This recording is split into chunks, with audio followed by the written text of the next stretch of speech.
Like nitong EDSA anniversary nga, parang a lot of people ask na ngayong you had a Marcos elected, ano ibig sabihin nun sa spirit of EDSA?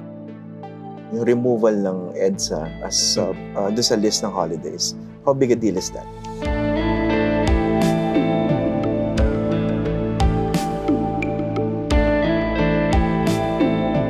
Magandang araw po sa inyo lahat. Ako po si Christian Esguera and welcome po sa ating episode ngayong araw. Very special episode about the EDSA People Power Revolution. Of course, ito po yung linggo kung saan i-commemorate na naman po natin. This year, 38 years na po yung nakalilipas since nagsama-sama po, nagbuklod-buklod yung milyong-milyong mga Pilipino para patalsikin po yung diktador. Kaso, some reality check lang, no? In 2022, yung pinatalsik po na pamilya noong 1986, nailuklok po muli sa Malacanang. Ano po nangyari? Sabi nga ng mga Gen Z, anyari. So ngayong araw, pag-uusapan po natin yan. Tsaka yung recurring question every year, ano pa ba yung relevance ng EDSA para sa atin? O ano ba dapat yung relevance ng EDSA para sa atin, especially dito po sa current generation? So kasama po natin ngayong araw, in this very special episode, siya po yung apo ng democracy icons na sina Ninoy and Cory Aquino. Siya rin po yung Deputy Executive Director ng Ninoy and Cory Aquino Foundation. I'd like to welcome to our podcast sa Facts First, Kiko D. Ayan, Sir Christian. Magandang araw. Thank you very much po sa pagtanggap today. Huwag mo ko sir, no? Nakatayo, nag-uusap tayo. Sabi ko, My bad. papatandain mo ko. Unang-una, Kiko, konting pagpapakilala muna, no? So, ano ang pinagkakabalahan mo bukod dito sa foundation? Well, so first of all, not to age people again, pero millennial ako. Kasi yung anyari, I think medyo generation ko pa yun, diba? Hindi, okay. Parang Mali I think, ako. yeah, nakaka-relate pa rin ako doon eh. But yun, so I'm Deputy Executive Director ng Ninoy and Cory Aquino Foundation. Yung, I think yung main project namin right now is we are renovating yung Aquino Center and Museum. This is the museum po that chronicles yung story ni na Senator Ninoy and President Cory. And dahil nga si President Pinoy passed away last 2021, we want to include his story as well in the narrative of the exhibit. So we're also parang the center was set up nung early 2000s, unang renovation. It's the first renovation in almost 2 decades. So medyo matagal-tagal po yung proseso, but we want to make sure we're telling it correctly. Siyempre, we're also involved in the EDSA commemoration this year. So, gaya ng pinag-usapan natin dati. The Tindig Pilipinas actually called for several organizations to meet and discuss how to commemorate yung EDSA for 2024, given nga na tinanggal yung, or hindi sinama yung EDSA sa official list of holidays na in-announce last year. Mm-hmm. Kaso may bumuluga sa atin. Parang na-surprise tayo na may charter change efforts na biglang nangyayari at the start of the year. So kasama na yan sa advocacy. Yeah, parang hindi rin maiwasan eh. Parang it came up, all of the groups nag-discuss kaming lahat and we're all on the same page na kailangan talagang i-oppose yung mga efforts na ito. So, bago natin pag-usapan yung EDSA itself tsaka yung Chacha, ikaw muna konting pagpapakilala. I mean, aside from this, what do you do? Ayun, so I understand you teach, no? Yes, I'm also a senior lecturer. So parang part-time member ako ng faculty ng UP Department of Political Science. Although yung hinahandle kong courses ay mas social statistics related. So medyo naiba ng konti sa ang geek, ano yan geeky stuff yan actually, kasi parang you need several parts of your life na medyo iba, no? So parang pag nasa Aquino Foundation ako, parang it's a lot of history work, a lot of reading, a lot of text. Tapos pag nagtuturo naman ako, it's more numbery. Numbers, different problems, quantity. pero fun pa rin. Kahit paano. Okay, so For me, yun at least, di ko alam sa yung dalawang estudyante ko. ginajuggle mo. Yeah, Are you married or still single? Single pa.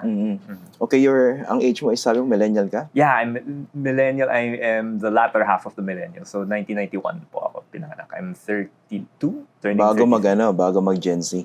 Yeah, actually so Gen Z I think dapat alam ko to since start. Pero I think it's like 1998. So medyo medyo deep in the malayo millennial pa. end pa rin. Pero parang, I think yung tidbit ko nun is, ako yung last of the apos ni Lola Cory na pinanganak noong presidency pa. And actually, na-realize ko lang to late last year na ako lang ata yung hindi nakaranas ng kudeta. Or I'm the oldest na hindi nakaranas ng kudeta. Kasi I was born November 1991.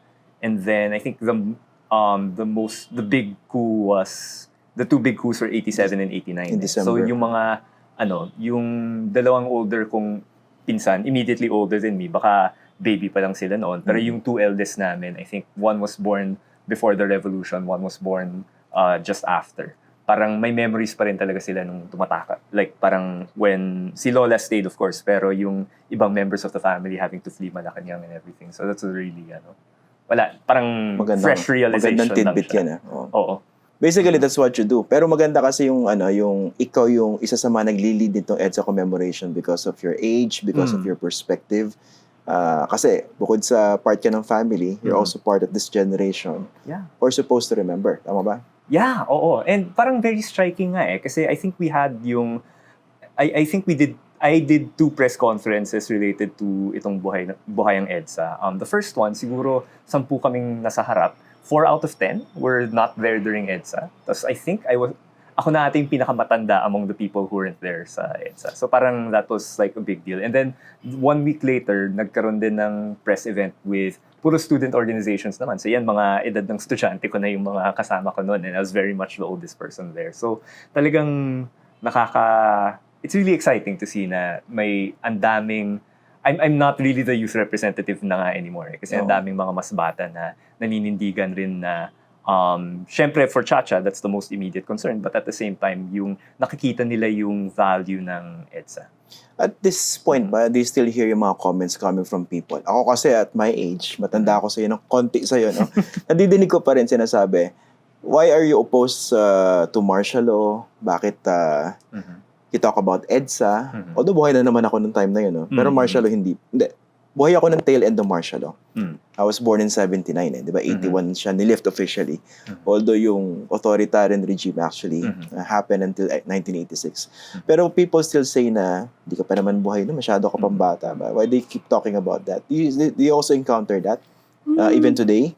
I think medyo swerte ako in 2 respects. One, so parang yung main network ko siguro, family tsaka UP. Medyo parang kita naman nila na mahalaga yung role na kabataan na yung nagsasalita, nagbibigay ng opinions about history natin. So parang in that respect, I'm a bit lucky na yung immediate network ko is receptive to the kind of things I talk about. Pero syempre parang hindi naman aware naman ako na a lot of people might feel that way as well. And online, at least online. Yeah, online. Again, I'm very, I guess, lucky na nung pumutok yung social media ay parang dinibdib ko yung pagka-introvert ko and I didn't really go into it that deeply. Talaga? But you're on social media? I have a Facebook page na private.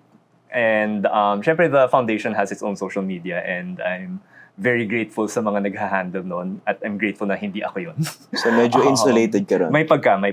But yun, we're going out more of it now and we're aware naman na it's a difficult thing to talk about right now. No? Parang there are, on the one hand, there are a lot of forces na talagang yung intention nila is to push down the story, the gains of EDSA. No? And that's something, these are well-equipped forces and these are things na I think ngayon pa lang namin na-discover here the ways that we can sort of fight back against that. So pero when did you realize that? Yung effort to bury it? Siguro parang I distinctly remember yung unang parang very pro-Marcos YouTube video na napanood ko was maybe in 2012. Although of course si President Marcos ngayon, he ran for Senate. Ironically, the same time na naging presidente si Tito Noy, 2010. Yeah. No? And he was elected at that time. So parang as early as that point. And even further back, alam ko yung SWS had a forum.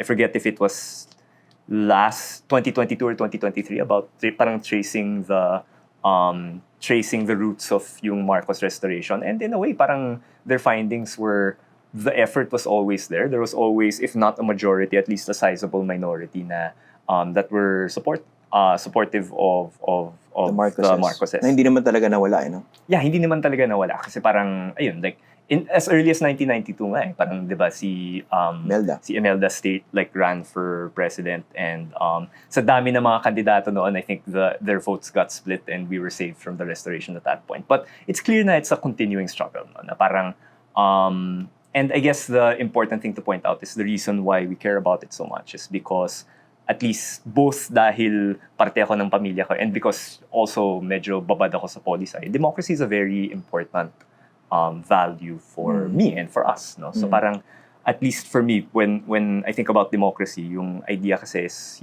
parang any society, any group of people that's composed of individuals, right?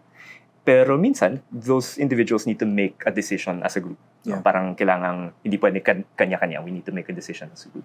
So in situations like that, democracy lang yung sistema na parang mag-produce siya ng group decision, pero kinikilala pa rin yan na may minority na hindi nasunod. Right? So parang even if someone was elected with 60% of the vote, there's still 40% that was not, who are still part of the society. Correct. Constituent mo pa rin. Constituent mo pa rin. That did not support it. And parang that's something that elections make clear na parang we can make a decision as a group kahit na we're not completely in agreement. Kasi if you compare to, nung panahon ng martial law, lahat ng mga decision ni Marcos Sr., walang say yung taong bayan doon, di ba? Parang all of the human rights abuses that happened before, parang before the revolution, from an external eye, you couldn't help but conclude na, is this something that the people supported, di ba? Because nga, hindi dumadaan sa taong bayan yung mga ganong decision. Pero at least now with a democracy, it's clear na if there is opposition, even if we don't get what we want in the election, we can make it clear. So parang I think that's something that's really worth protecting. That's a very important perspective about democracy. Speaking of those who were not part of the bigger whole, no? Na part of the bigger whole pero not part of that group decision. Example yun sa Edsa, di ba? Yeah. So, Filipinos ousted the dictator. Pero syempre meron pa rin constituency na alam mong loyal sa mga Marcos. We're not exactly in favor of that. Right. How do you think that was handled? And yun ba yung naging dahilan kung bakit nagkaroon ng parang big comeback yung mga Marcos in 2022? Well, I think on the one hand, parang how it was handled immediately nung term ng Lola Cory ko. I think during one of the coup d'etats, she made very clear na yung sinabi, I think it was at the end of it, may line siya noon na I have something to the effect of, it's not the direct quote, but something to the effect of, I have closed all other paths to power except the ballot. No? So yung ginawa niya was, kung gusto niyo maging presidente, hindi niyo ito makukuha via coup, hindi niyo ito makukuha via declaring martial law, hindi niyo ito makukuha through any other means except by going through an election. So I think the reason nga na naging sobrang matatag siya na, alam mo, parang inisip ko, like, if you think of the EDSA revolution as a coup, a foiled coup, no? Parang in a way, si Marcos Sr., he left after the first coup.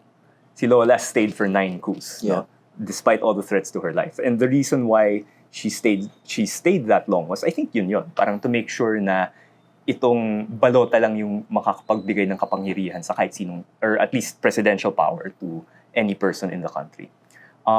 Since then, syempre, I think, I guess there was some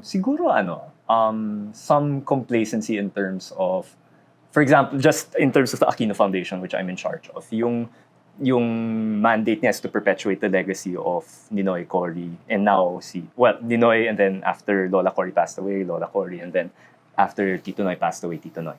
The way they did that after my Lola's term was parang they did a lot of parang kawang gawa, parang we were involved in initially farmers cooperatives. Later on we became involved in things like microfinance. We had leadership programs, ganon. But all of this were sort of, the idea was to tell the story indirectly, na parang gumawa ng kawang gawa, and then in that way, dun nagiging relevant yung kwento ni parang bubuhayin mo yung EDSA or keeping it alive through those activities. But without necessarily blatantly telling the story. Siyempre, parang we'd come out with documentaries every so often or books every so often. Pero yung day-to-day work ng foundation, hindi ganun eh. So I think what we're seeing is, it's important to, yung ganong storytelling, very direct storytelling, na ito yung mga nagawa nila, ito yung mga prinsipyo nila, ito yung mga bunga ng mga sakripisyo nila. I think that's something we feel is much more important to do now. And we're still learning how to do now. Kasi nga, parang for the longest time, that's not really what our main focus was. Pero syempre, hindi lang naman kasalanan ng foundation, because it should have been an effort by many other people. For sure. Parang reminding them about this crucial and awesome victory 1986. Yeah, oo. Parang kulang yata tayo rin sa pagtatakto sa memorya ng lipunan eh. Na ito importante to. I always characterize it as if this were a movie, kung tinapos mo yung movie dyan, okay na eh. Masaya lahat eh. Problema, life goes Correct, on. correct. So yun ang mukhang maraming pagkukulang. Example sa education, di ba? Hindi masyadong na-ingrained sa mga estudyante natin since then. Oh, although I guess parang being a teacher then in a way naintindihan ko siya na parang and in a very micro way naintindihan ko siya na parang sa isang semestre I have for example 16 weeks to cover a syllabus at madalas parang nangyayari parang dahil sa mga delays or whatever yung nako-cover ko is at siguro yung nako-cover ko ng with the pace that I would like is maybe 80 to 90% of it. Tapos yung huling 10% medyo mamatilid na, di ba? And if you talk about Philippine history, kung isang year mo lang gagawin, parang it's a similar problem, no? Parang you have to talk about the pre-colonial period, the Spanish period, isang quarter yan, and then parang World War II, the American period, then World War II, parang isa pang quarter yan, and then you have a whole isang quarter nilang natira for post-war, and then yung EDSA, like 1 or 2 weeks at best. Sprint diba? na. So parang like I think there are clear things to be improved, and I think parang I think it's good na merong there's a lot of advocacy right now about history and the curriculum, and I think that's something I would support, and hopefully parang just even beyond or in addition to curriculum review, teaching, finding more effective ways to do it, just to decompress na parang spread it out across 2 years, give people more time to appreciate these things. Parang I think there are simpler things that can be pursued also. Pero I suppose mas challenging ngayon at the same time mas may opportunities available, no? Because Right. nung kinaraf yung old curriculum, wala pa naman sigurong ganong katinding influence in social media. Right. Eh ngayon, may challenge coming from social media because of these efforts to bury the EDSA narrative. Pero you can also make use of that same platform. Correct. Diba? But it's really learning how to use new muscles, diba? Like again, parang may pagka-ironic na alam mo yun, parang I am again like I got Facebook when it was popular, pero parang I think I had the Twitter account nung campaign ni Tito Noy nung 2010, pero after that never ko na siya ulit ginamit. So ganun. Pero Iba parang ka pala, you're a different breed. medyo like parang I lurk on YouTube a lot. So Okay. mas yun yung ko. Pero yun yung source of entertainment ko. Pero wala, it's learning to use new muscles na parang at least for me personally na ang mindset ko ay yung social media parang libangan lang yan to okay, it's a tool to actually pursue the goals or what I believe are the noble goals of the foundation, diba? So parang it's again changing mindset lang na when I open my app I shouldn't just be wasting time, I should be doing it. I should be doing something on it. Kaso hindi lahat ng mga Pilipino ganun mag-isip, no? Well, to be fair, hindi naman parang You should entertain me, it's personal to reach out to other people. I think honestly, parang kung yun lang yung naging gamit ng social media since the dawn of its existence, baka okay pa eh. Perfect. Pero parang yun nga like yung I think other people found out early on na parang you can also use it to pursue larger ends, some that are nicer, some that are less nice. And I think parang siguro pagkukulang na lang ng side natin na yun, we're kind of catching up on that. By the way, nabulaga ba kayo, ikaw personally, with what happened? Kasi based on my conversations with people who were in the know, talaga matagal nagsimula yung effort to bury the EDSA narrative, to demonize the Aquinos, and to actually, gawing saint, yung to canonize the Marcoses on social media. Pero kayo, ikaw personally, kailan ka parang nabulaga? Oh my God, ito na pala yung nangyayari sa social media. So I think, again, parang if I'm trying din to rebuild it in my head. Pero Or parang, slow burn ba siya? Siguro mas ganun. Kasi parang yun, I saw my first pro-Marcos, anti-Aquino narrative YouTube video nung bandang 2012. Siguro before that, kasi I guess yung life story ko is, sophomore ako sa college nung naging presidente yung tito ko. And syempre, if you're familiar with UP, wala naman silang presidente na nagustuhan. So medyo sanay ako na, parang medyo on the back foot yung name na Aquino. Even not against the Marcos narrative, but against the narrative ng more left-leaning groups naman who are also Kumbaga like, defensive ka kaagad just right. because So of that. so in a way, parang sanay ako na like on the back foot ako when it comes to my name. Pero the idea na that the anti-Aquino narrative that people would cling on to was yung very pro-Marcos, nostalgic for authoritarianism, almost bloodthirsty, since we saw that translate into yung support nga for President Duterte. That siguro, I guess 2016 was a very heartbreaking moment na siguro not on the day of the election kasi nga survey yung tinuturo ko, but like following the surveys for a while. Parang I forget what month it was na parang nag-overtake si Duterte and it seemed like it wasn't going in the opposite direction. So I guess that's when it kind of sank into me na mukhang iba na nga yung ihip ng hangin. Oo nga, yung swing kasi ng pendulum from one opposite to the other. As in, ang bilis eh. Yeah, and it's very puzzling, no? And parang, I was talking to one of my mentors nga sa Poli-Sci na for her, yung puzzle nga was, it's not just one swing to another, pero it's one swing na historically, nung panahon ni Tito Noy, historic highs yun for approval ratings of a president, onto a second president who I believe is the complete opposite, pero historically even higher pa nga yung...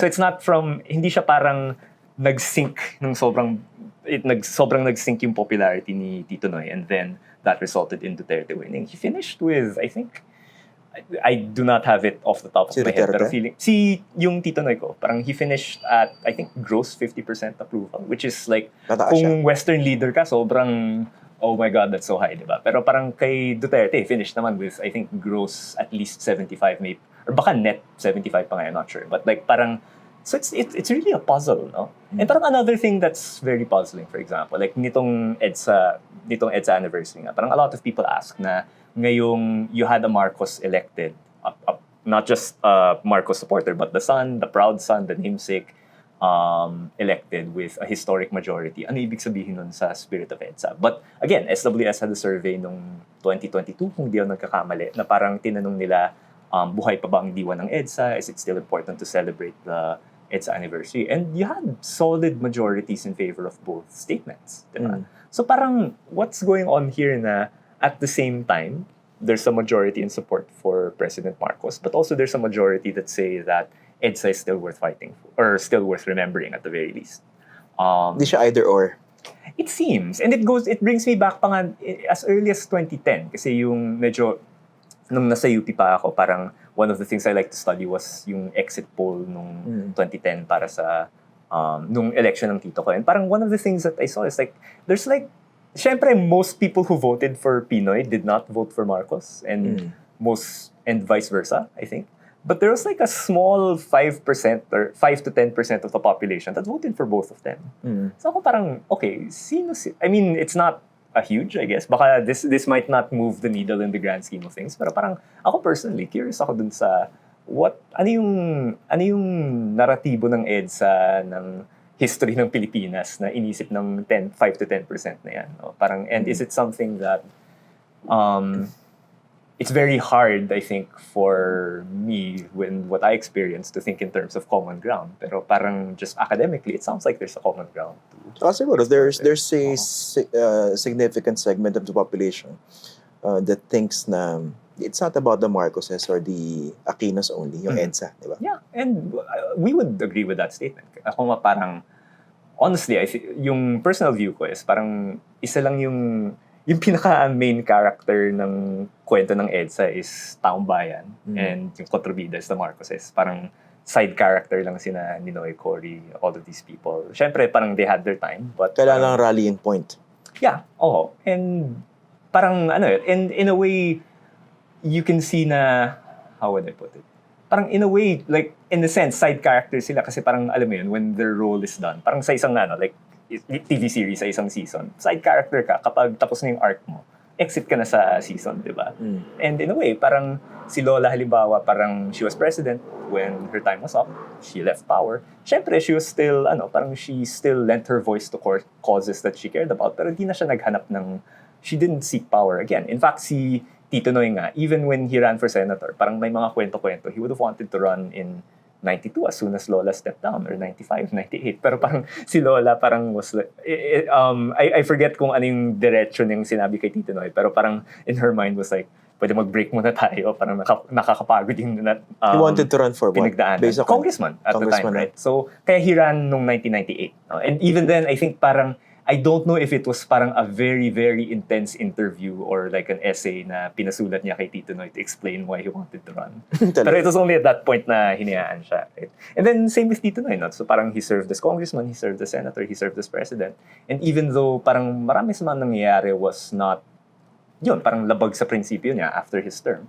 In the end, parang he knew his time was up. He lent his voice to causes that were important or when people asked for it. Pero he didn't insist on being there, right? And he was very low-key actually. Right, it was quite low-key in fact. Hinahanap nga siya eh. In a way, right?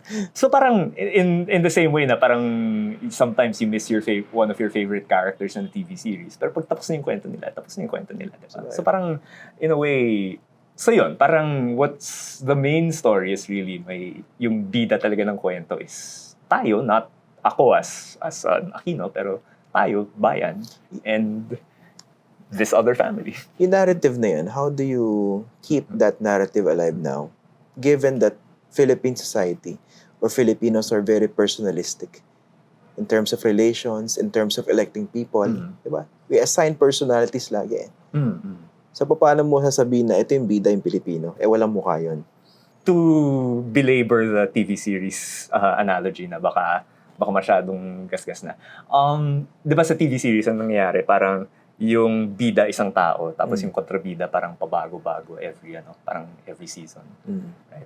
Baka tayo baliktad na parang yung kontrabida, yun man isang tao, pero in a way, parang pare-pareho yung nakikita natin medyo parang yung quality siguro ng bad guy. Yeah, the qualities and sometimes the surname, sometimes the specific faces paulit-ulit.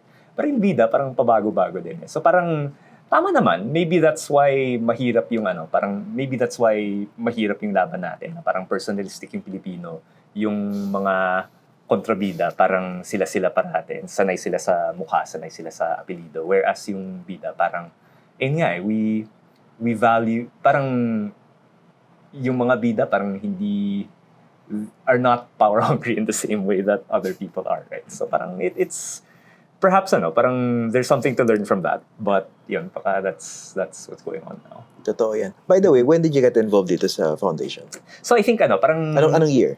So I had a brief stint with the foundation between graduation and starting sa UP. So siguro this was from 2012 to 2013. Tapos early. And then I left for a long period of time. I became active again in 2022, and then I think officially naging Deputy Executive Director ako nung May of 2023. Actually, yung story nun... Wait, sorry. Bumalik ka nung after elections in 2022? Yeah, after elections. So actually, on that point nga, parang kasi nga, again, since surveys, medyo naniniwala rin ako doon. Medyo midway through the 2022 campaign, medyo na-realize ko na rin na, okay, mukhang, if not, there's nothing certain in elections, pero most likely outcome na mananalo si President BBM. So, I had to, parang, may pagka-crisis yun, you can imagine, since like, as an Aquino and everything. Pero parang, the thing that calmed me down was the idea na, okay, kung manalo man si BBM, si VP Lenny, or whatever other candidate, may problema pa rin in terms of the way people remember yun, Lola Ninoy, Lola Cory, Tito Noy, no matter who wins. And parang, no matter who wins, that's something that I can do. So, parang yun yung nagpakalma sa akin na, okay, after May of, I forget the date of the election na on 2022, but after that day, May 9, thank you. After that day, my day 2, my day 1, May 10, would be, okay, let's get back to the foundation. Ang bilis na mo.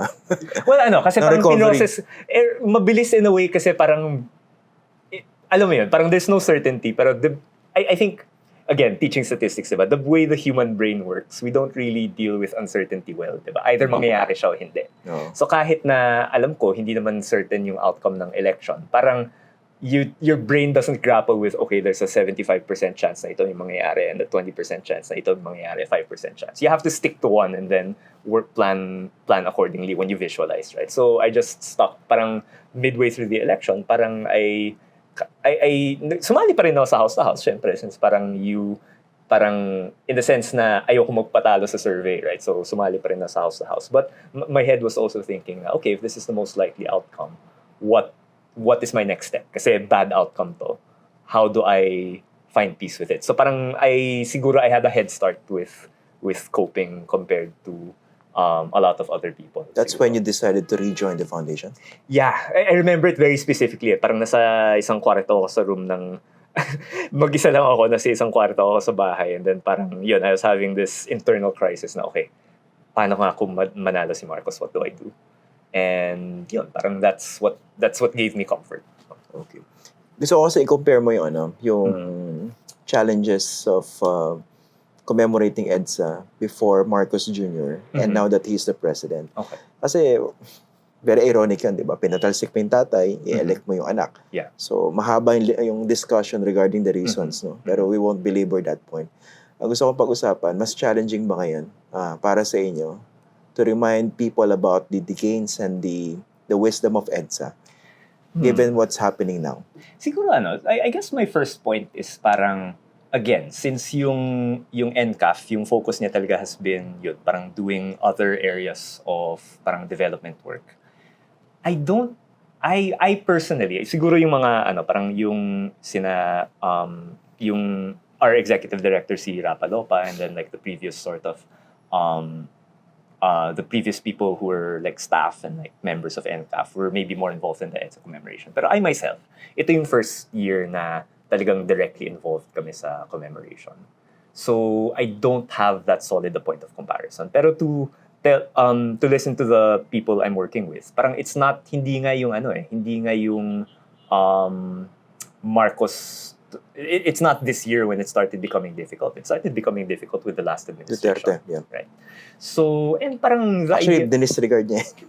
In a way, yeah, dinisregard. And I hear actually, parang, I hear conflicting things sometimes. Parang there are some people who say, yun, parang last year was interesting kasi parang it's the first EDSA again under Marcos, kumakapag mga tao. So the celebrations, I think everyone agrees, were a lot more subdued compared to this year. Of course, this year, there's an additional layer na may charter change issue na pinag-usapan. So I think that, along with yung pagtanggal ng holiday, really lit a fire under all of these groups to campaign. Pero, so parang some people would say it's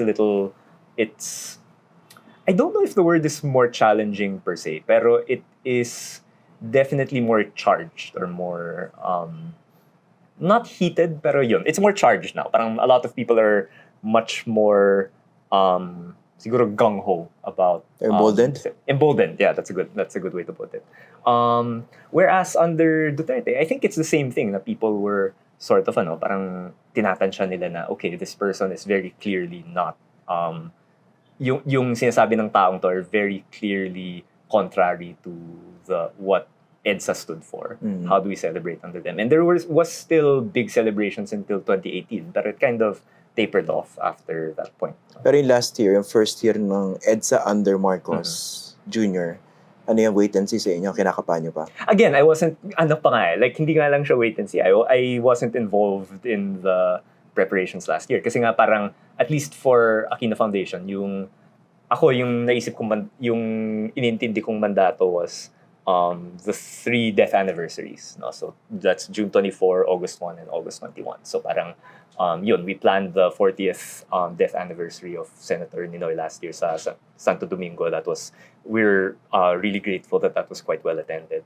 Pero ayun, parang it was an interesting experience last year na parang, parang people were coming to the Aquino Foundation asking me personally, ano ba yung plano for EDSA? And yun, parang, it initially was not part of my plans when I joined the foundation. So parang we didn't have anything planned at that point. Pero after that day, I think I also made siguro a mental note na, okay, we have to be a bit more involved in the future. Kasi parang whether like parang people look to us for it na kahit na again like my argument is hindi naman kami main character as far as the Edsa story is concerned pero hindi maiwasan people ask us about it, so I made a mental note to be more involved in the coming year. Tinanggal na nga yung day ng holiday, and then a bunch of people that we worked with no August 21 sort of called attention to that. And then yun, the next thing I know, parang nagtawag ng meeting for Feb 25 like bandang December. Then we started working January, kasabay nun yung pagpapaikot ng signature sheets for People's Initiative. So that brought even more groups onto the table, and so now we have this really it's not what we expected, I think, pero we have this really big group na parang really seeing EDSA not as a space both to talk about this bigger narrative of democracy, but also as a space to fight the current very pressing issue, which is itong People's Initiative in charge. Before we go to PI in charge, yung yung removal ng EDSA as doon sa list ng holidays, how big a deal is that? Honestly, tinatansya ko pa. Kasi parang when it first happened, medyo wait and see pa ako na parang, okay, fine, Sunday nga siya, baka hindi nga kailangan maging holiday. The thing that really brought it home for me was nung dineclare na holiday yung Chinese New Year ngayon. Kahit na Saturday siya, and not only was it declared a holiday, yung Eve was also declared a holiday. Yung Friday. Friday. So that was Feb 9, I think? Feb 9, Feb 10, no? So parang yun yung napakalinaw na parang, okay, it's not really an excuse pag weekend yung holiday not to declare it, right? So that one made it very clear. But what for you was the message of that? It's hard. It's something that I'm actually struggling to it's actually something I'm struggling to interpret. Baka medyo poli-sci brain na yung ginagamit ko, pero parang like, so if you're going to push charter change, right? Alam mo naman na magkakaroon ka there will be people opposing it there. It seems that the charter change push either created or worsened the rift between President Marcos and former President Duterte. So that's an enemy on one side, and then the proponents of PI very blatantly framed it as something against the EDSA narrative. So you created an opponent on the other side. So parang, why are you making things more difficult for yourself? Or creating enemies across different fronts. So parang it's a strange thing, pero ako naman parang on a practical, I have a hard time understanding bakit yun nangyari, but on a practical front, parang ang appreciation ko na lang is in a way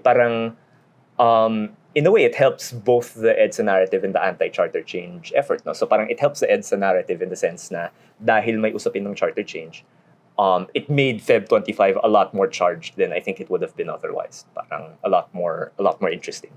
In terms of charter change naman, parang you turned Feb 25 into a space for the people who want to oppose charter change but are against the extra constitutional things that the Duterte camp naman is offering to oppose charter change. So parang in a way, it's not a good situation. Parang itong PI is, I think, really problematic. Pero it created space for both of these forces to come together on Feb 25 and to stay together after. No? Magandang na ba yan? Parang template. Kasi before, di ba, pag some groups commemorated EDSA, it was all about EDSA. Not necessarily meron nakahalong issue. Pero magandang template na ba yan moving forward? That you focus or you latched on a big issue? I think parang I don't think that's necessarily true actually. Kasi yung memory ko ng lola ko, yun, parang when she would go out, actually someone called my attention to her last public appearance. So this was not Feb 25 itself noong 2009, pero her last public appearance during an EDSA, syempre, it was 2009. It was in Lasal, I think. And syempre, parang, while I have to review the speech itself, but parang, alongside EDSA during that time, there are a lot of, in fact, it was charter change, 2009. Actually, ito pa, fun, an interesting tidbit.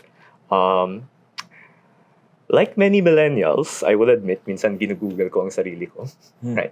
And I think if you Google my name, one of the pictures that will come out is me in a black Ninoy Aquino shirt, reading from a piece of paper. na may some campaign banner in the back.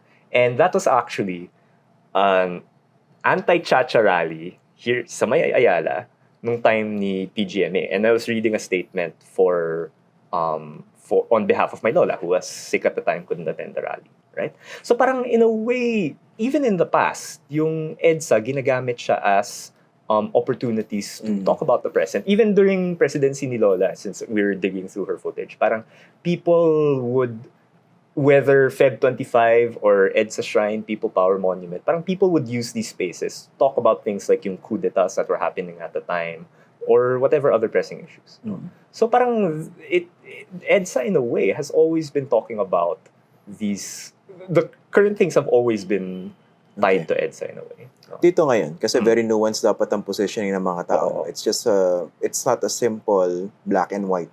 Diba yung sa issue ng charter change PI, because you also have the Dutertes, who all of a sudden are champions of the Constitution, when in fact they wanted to change it, diba? But yun nga, so on the one hand, yeah, they wanted to change it. And Pero kayo, paano yung positioning nyo? so I think, how do you nuance it? In a way, it's, the Dutertes themselves simplified it for us. Kasi parang, at first, again, poli-sci mind, iniisip ko, okay, parang, how do we deal nga with the Duterte camp? No? Na parang, they're still quite popular, they'll be against charter change, how do we engage with them? Pero nung na-float yung idea of secession, nung na-float yung idea na it became blatantly clear na parang hindi naman constitution yung prinsipyo ng kampong to eh. It's really just their own interest, right? Kasi why are they defending the constitution on one hand when they want to compromise the country's territorial integrity on the other hand?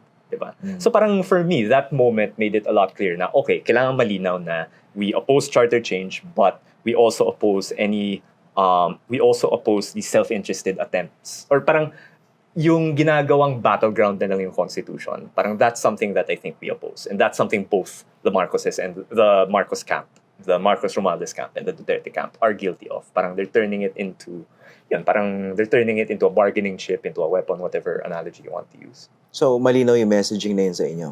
Dito sa for EDSA us. commemoration nyo yan. Oo. So parang if you read our statement talaga, parang it's one, it's here are all of the values of the Constitution that we want to defend. That's why we're against charter change. At the same time, parang kinokondena namin yung mga nagde-defend or parang nagde-defend kuno ng Constitution, but with just a little bit of with just a little bit of looking more closely, parang malinaw na self-interest yung gumagabay sa kanila. So far, challenging din ba yung parang making people realize this baloney? Well, parang I think we'll see. Kasi parang in a way, it's funny kasi hindi naman talaga charter change yung, nung start ng New Year, hindi charter change yung iniisip kong trabaho. I did not think charter change would be what I would do. Although tinelegraph nila Martin Romualdez, nila speaker, diba? They said, first order of the day, New Year. Well, siguro Charter siguro, so fault ko yun siguro na hindi ko iniisip na, hindi ko nakita. But even then, no, parang charter change, siguro I saw the signature sheet, I saw the first signature sheet siguro, first week of January, mga Jan 3 or so, parang took note of it, worrisome siya. Pero parang, in the end, okay, Aquino Foundation, my job, perpetuate the legacy ni Noy, Cory, and Pinoy. And that, at first, akala ko was not directly involved in that. Pero, when that ad that came out na parang everyone started talking about, parang dun naging clear na, okay, parang it's very much part of the story. And now we're, na-trigger kayo sa Edsa Puera.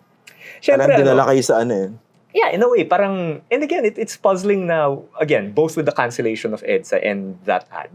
Why are you creating more enemies for yourself? Now, siguro, that being said, I don't want to speak for the whole coalition. Ako lang yun. Kasi parang, again, NCAF is primarily about legacy, right?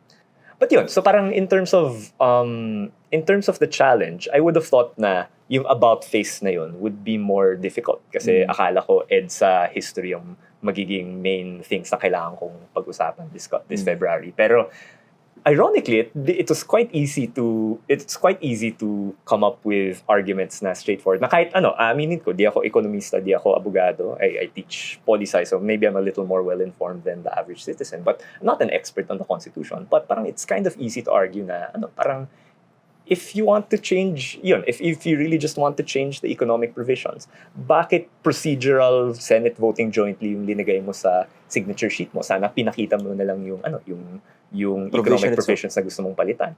And then we have the resolution of both houses, the two resolutions of both houses that came out now. Pero parang, if you think about that naman, it's a decision being made under duress by the Senate. Kasi parang finreten sila with PI, they came up with this in response. Parang how can that's not a good, that's not a good way to change the charter na parang there's a gun pointed to your head tapos papalitan mo yun yung basis to change it. So parang it's I think it speaks to the siguro feeling ko the fact na like despite our plans being di naman derailed but like diverted significantly, the fact na sobrang bilis ng response ng mga tao, all the arguments are quite clear.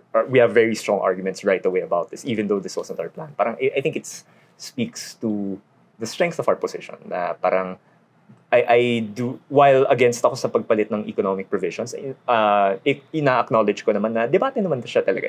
It's a policy debate that could be had. But the methods by which this is being done and parang the past statements of a lot of these proponents na parang they don't just want to tinker with the economic provisions. I think both, regardless of what side of the Duterte-Marcos divide they're on, both President Marcos and Senator Amy Marcos have both mentioned that they're interested in tinkering with term limits, right? So ako parang like the intentions are clear, and so the arguments that came up on our end became also very clear very quickly. No? So parang in the end, parang how is it difficult? Malalaman na lang natin kasi in the end, all of this ends up in a referendum, right? So doon natin makita. But at least Na pwede i-control. Oo. Or kaya i-control ng mga politicians. Definitely, right? Parang, so syempre, like, realistically, we saw that in the last election. But parang, in the end, that's how our success will be measured. And it's a tall order nga, as we saw in the elections ng 2022. But parang, I guess I take solace in the fact na parang, ayun, like, the groups that we were with, the clarity was really there for us. Ito finally, pag kunwari, you're speaking with an ordinary Filipino, how do you relate the advocacy now against this insidious effort to change the constitution or to amend it through PI dun sa ipinaglaban sa Edsa 86? Kasi may mga prinsipyo na pinaglaban sa Edsa, di ba? How do you relate that to this particular issue now? So I think I think the use of the EDSA narrative, parang baliktad siya eh. Long-term goal yung parang long-term goal yung values of EDSA, right? Parang democracy and everything na talagang binugbog siya in the last, at least the last decade. Definitely more than that, but at least the last decade. So parang yun yung long war, no? Na parang how do we get people to value democracy again? Or how do we, yung ganun, parang yung binanggit ko kanina na parang yung demokrasya, yun lang yung way na tayo bilang isang lipunan nakakapag-decide tayo as a group, pero kinikilala pa rin na may mga hindi sumasang-ayon sa decision na yun. Medyo heady pa rin siya, pero parang that's the value that we want people to appreciate. But long-term goal yun. Yung charter change is the immediate problem before us. No? And I think parang kung paano ko ipapaliwanag yung charter change, doon ako bumabalik sa, okay, sino yung gumagawa nito? Ano yung intention nila? Bakit tinatago nila sa PI yung supposedly gusto nilang gawin?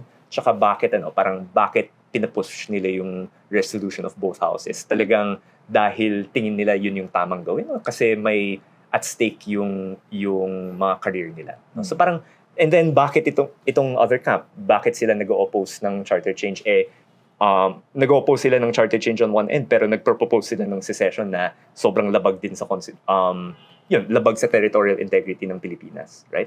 So parang I think these are easy points to binanggit niyo nga kanina, Christian, na parang personalistic yung mga tao, di ba? So parang these are what's clear to us is yung mga efforts both of the pro-Chacha side and the Duterte camp, self-interest yung gumagabay sa kanila. Personal na interest yung gumagabay sa kanila. And then sobrang nakaka-relate naman na yung katrabaho mong or yung kilala mong politiko, parang bagamat yung trabaho nila dapat para sa buong taong bayan yung mga ginagawa nila, self-interest yung gumagabay sa marami sa mga decision nila. So I think that touch point for charter change is important. And then if you relate it to EDSA, parang what was EDSA ultimately? Parang tinanggal natin yung isang diktador na self-interest and self-perpetuation lang talaga yung pinroblema niya for so many years in power. No? So baka that's the long-term connection. But the short-term connection to fight this charter change is yun. Bakit parating na lang self-interest yung gumagabay sa politika natin? So yun ang keyword, self-interest. No? We should guard against politicians' self-interest.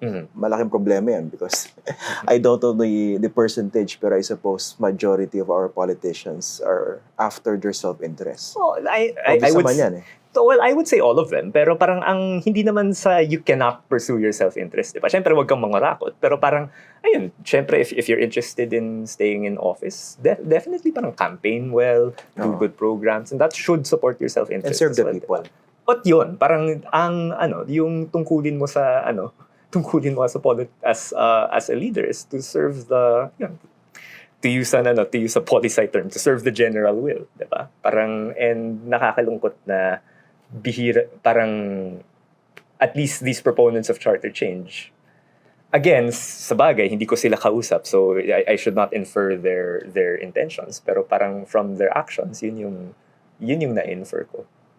Madali namang basahin. Anyway, maraming salamat Kiko D for Sige. joining us in this episode. Thank you so much po. Thank you. so much. Sana marami po kayo napulot dito po sa ating episode today about the Edsa commemoration. 38 years na po, no? So, natin kalimutan, maraming lessons yung Edsa. And hindi lang po dapat siya na naiiwan sa history books. Although kakaunti na nga i-mention yata, no? Well, Edsa lives on. Maraming salamat po. Ako po si Christian Esguerra and thank you for joining us today.